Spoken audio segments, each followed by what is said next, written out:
L'endroit où la voie avait le plus souffert, c'était à ce niveau-là, au-dessus du fourgon blanc, là, sur une 35-40 mètres, il y avait plus rien.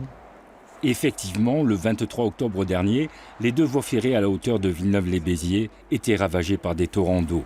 Des dégâts considérables, quasiment invisibles aujourd'hui, après 3 semaines de travaux.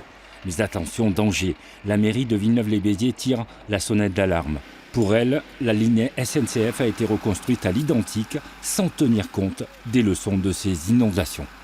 Certainement, ils ont pensé que ça devait être exceptionnel, mais vous savez, l'exceptionnel, en ce moment, devient presque une norme. Quand il y a de l'eau derrière une digue, et si elle n'est pas efficiente, eh bien, à un moment donné, on risque d'avoir les mêmes problèmes. Pour le maire, je cite, le risque de mettre en péril des vies passe après l'intérêt collectif et le gain d'argent. De son côté, la SNCF met en avant l'urgence de remettre en état cette ligne très fréquentée entre Béziers et Agde, avec plus de 20 000 passagers par jour.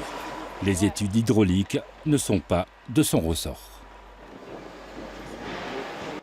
Actuellement, il y a des études hydrauliques qui sont aussi pilotées par l'État, avec les collectivités, avec les gestionnaires d'infrastructures, qu'ils soient ferroviaires ou routiers, pour essayer de comprendre ce qui s'est passé, avoir un retour d'expérience.